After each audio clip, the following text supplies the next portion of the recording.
depois do atropelo histórico que o Moicano deu no Benoit Saint-Denis em Paris, ele agora vai ter a difícil missão de escolher que caminho ele vai querer seguir, que é o caminho de super lutas ou de repente uma jornada até o cinturão. Ele pediu isso ontem, né? Ele falou ou Paddy Pimblett ou Dan Hooker. Vamos resenhar junto aqui e descobrir pra onde cada uma dessas lutas pode levar ele, não sai daí.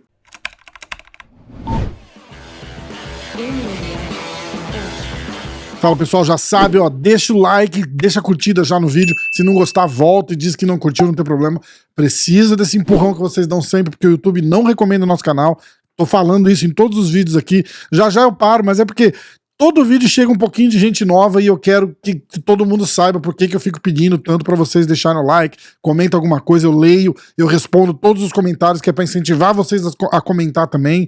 A gente faz uma resenha lá pós-vídeo, de repente, lá nos comentários. Se tiver pergunta também, manda aí que eu respondo ali nos comentários, beleza? Um abraço, valeu sempre pelo apoio, bora pro vídeo. Amanhã, segunda-feira, né, durante o podcast, a gente vai saber exatamente qual era a estratégia do Moicano, mas eu acho, na minha humilde opinião aqui de espectador, que foi uma mistura completa tudo que aconteceu ontem. A gente viu, né, um atropelo histórico do Moicano em cima do francês, ainda tirou onda no discurso. Eu até falei no vídeo depois que falou de democracia, xingou o presidente. Aliás, eu tô até curioso pra saber se isso teve alguma retaliação, né, pelas coisas que ele falou. Isso é interessante de perguntar, vou perguntar pra Rumpinha amanhã, ao vivo na resenha, a partir das 3h30 da tarde, hein. Mas o que eu acho que rolou foi o seguinte: a gente sempre falou que o Saint-Denis ia ter grande vantagem no primeiro e no segundo round, porque ele vinha muito forte, e depois ele ia dar uma caída no terceiro e no quarto, que era onde o Moicano ia virar essa luta, foi pelo menos o que eu falei, né, que era onde o Moicano virava essa luta e conseguia ganhar. Não se sabe agora, ele revelou que ele tinha sofrido uma lesão no ombro, tem foto rolando aí, vocês estão vendo a foto aí, a chance do Moicano ficar fora pelo menos 6 meses aí recuperando esse ombro é grande. Então, agora, voltando a falar da estratégia, eu não sei se o ombro machucado eles mudaram a estratégia pra fazer o Moicano fazer o que ele fez, que é ir direto pra cima e levar essa luta pro chão logo de pressa, porque de repente ele não ia com o ombro daquele jeito, ele não ia aguentar fazer uma luta de trocação 5 rounds. E isso provavelmente combinou com a estratégia do francês. De repente a estratégia era, olha, vamos mais com calma, só dar uma maneirada ali, tentar ganhar o primeiro e o segundo round, mas numa boa, porque mais pro final da luta, a hora que o Moicano vai ficar mais forte, mas o francês tendo mais gás, ele ia anular esse lado do Moicano. Eu acho que foi uma coincidência feliz pra gente e muito infeliz pro francês. De novo, lutaça, parabéns, tirou onda, foi tudo sensacional. Agora, ele pediu Paddy Pimblett e ele pediu Dan Hooker. São duas lutas completamente diferentes. O Paddy Pimblett é o número 15 do ranking. O Dan Hooker é o número 5 do ranking. O Moicano é o número 11. E o Benoit Saint-Denis é o número 12. Essa luta de ontem, apesar de sensacional, não deve mover o ranking. De repente, joga o Moicano no 10 ali, no top 10. Porque o Max Holloway ainda nem vai lutar nessa divisão, né? O Max Holloway vai lutar contra o Topuria. Então, de repente, dá pra jogar o Moicano uma posição pra cima ali. Quem faz isso são jornalistas, não tem muita lógica. Então Mas pode ser que aconteça, porque como foi uma vitória muito boa, de repente ele sobe o Moicano um pouquinho no ranking. Agora, lutar com o Paddy Pimblett, eu vejo o seguinte: eu vejo como uma grande oportunidade de fazer um main event na Europa, eu não sei, eu acho que na Europa seria mais grandioso, né, do que aqui nos Estados Unidos. Mas de qualquer forma, seria um main event de um Fight Night qualquer aí legal, e traria, além de grana, traria muita atenção pro Moicano, né, que eu acho que vai ter que depender da estratégia que ele quer pra ele agora. Quando você olha o Dan Hooker, se ele ganhar do Dan Hooker, ele vira o número 5 do ranking. No top 5 a gente tem o Dustin Poirier e o Arman Tsarukyan, 2 parceiros de treino dele. O que ele vai fazer? Inevitavelmente ele vai ter que lutar com um desses caras. Eles já tinham marcado uma luta com o Arman Tsarukyan, você lembra disso? E o Moicano acabou saindo da luta porque estava machucado.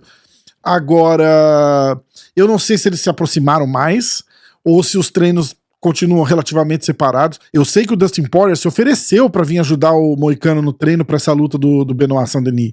E as agendas acabaram não coincidindo e tal, mas eles falaram pro telefone e tal. Então, entrar no top 5 significa fatalmente lutar com o Dustin Poirier ou com o o Arman Tsarukyan. E em quanto tempo? Porque se você olhar o top 5 dos leves ali, tá muito embolado. O Charles vai lutar com o Chandler, o Arman já tá com luta acertada pelo cinturão contra o Islam Makhachev. Aliás, o Khabib deu uma entrevista dizendo que o Makhachev vai lutar em janeiro, que eles já aceitaram a luta e já estão treinando, preparando ele para essa luta de janeiro. 99% de chance vai ser contra o Arman Tsarukyan, que é o próximo a disputar o cinturão. Aí vamos pensar o seguinte, o moicano cai ali no top 5, ganha do Dan Hooker e entra no top 5.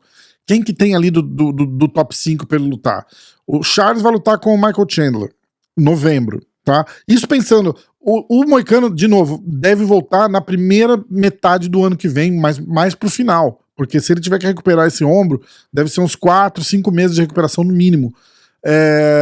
Até aí o Charles já vai ter lutado com o Chandler, o Islam já vai ter lutado com o Arman Tsarukyan, a gente vai ter Justin Gage, Dustin Poirier e o próprio Dan Hooker dando sopa ali, se o moicano quiser fazer esse caminho.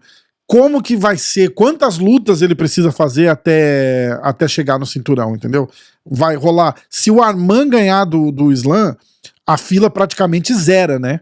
Se o Islam ganhar, de repente tem um caminho mais rápido pro moicano, porque eu acho que o UFC preferiria fazer uma luta com um cara novo, um prospecto chegando com hype, do que refazer uma luta contra Dustin Poirier ou Charles. O Chandler não lutou com o Islam e nem o Justin Gage, né? Então eu não sei. O que eu tô tentando pensar aqui com vocês, e não tem texto pronto, eu tô pensando literalmente enquanto eu tô falando aqui. Qual vai ser o caminho dele pro cinturão? Quantas lutas o moicano vai ter pra fazer pelo cinturão? Ele consegue, de repente, disputar o cinturão ano que vem? Eu acho difícil. Ele vai precisar de 1, 2 lutas, no mínimo, e com caras duríssimos. Será que vai dar certo? De repente a estratégia dele é outra. Vou ficar fazendo luta hypada. Aí ele luta com o Paddy Pimblett, de repente ele luta com o Dan Hooker. O Dan Hooker é uma ótima luta pra ele. Mas não necessariamente se encabeça num top 3, top 5 ali, entendeu? Eu acho que ele vai ter que sentar, botar tudo isso no papel, pesar uma corrida pelo cinturão ou tentar fazer o máximo de grana possível. Ele falou já, né, que ele é um lutador que hoje tem lutado pela grana. Será que ele vai mudar de estratégia, de marketing, né? Agora que de repente uma portinha se abriu ali e tem uma possível chance de disputar esse cinturão, a movimentação ali tá séria, porque tá todo mundo meio que esperando o que vai acontecer. Se o Arman entrar, aí zera geral, o único que já lutou ali vai ser o Charles. Se o Charles ganhar bem do Chandler, ele pode ir ali pra uma revanche com o Islam ou contra o próprio Tsarukyan. Tá um bolo ali na frente, que é por isso que eu tô falando. Será que o moicano quer entrar e cair nesse bolo todo aí? Porque eu não acho que ele vai furar a fila.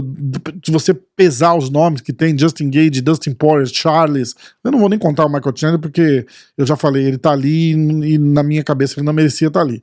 Mas tem nomes muito fortes. O próprio Islam Makhachev, né? Se o Tsarukyan ganhar, eles não vão dar uma revanche pro Islam. Como é que fica? Então, eu acho que é um bolo que de repente o moicano não quer se enfiar no meio ali e vai pro lado esquerdo ali, faz uma luta com o Paddy Pimblett, faz uma luta com o Dan Hooker depois, e depois arruma um outro aí pra fazer uma outra lutaça. A aposentadoria não tá perto, mas já tá na hora de começar a dar uma olhada no futuro e traçar a melhor estratégia, né? É só isso que eu tô pensando aqui com vocês. Escreve aí, me diz o que vocês acham, qual que deve ser a próxima luta dele, Paddy Pimblett pra ir pra super luta, o caminho das super lutas, ou Dan Hooker e dane-se, vamos cair naquele bolo ali, se alguém se machucar ele pega uma luta de última hora. Vocês acham que ele tem chance de ser campeão? Depois do que a gente viu ontem, você acha que dá pra ele ganhar de qualquer um ali? Eu acho que dá, eu acho que tem jogo pra bater de igual pra igual com qualquer um ali. Vocês viram o grappling do cara, é um negócio absurdo, é o que a gente sempre fala aqui, cara. Botou no chão, bate, mas bate muito. Vocês viram o estrago que faz. E se o Sandeni não tivesse apanhado aquele tanto que ele apanhou no ground and pound ali, provavelmente ele teria largado um braço, o pescoço e o moicano teria finalizado. Então é uma opção cruel, né? Ou abre espaço para ser finalizado, ou apanha muito. Então foi mais ou menos isso que aconteceu. Me diz aí o que vocês acham, não esquece de deixar o like no vídeo.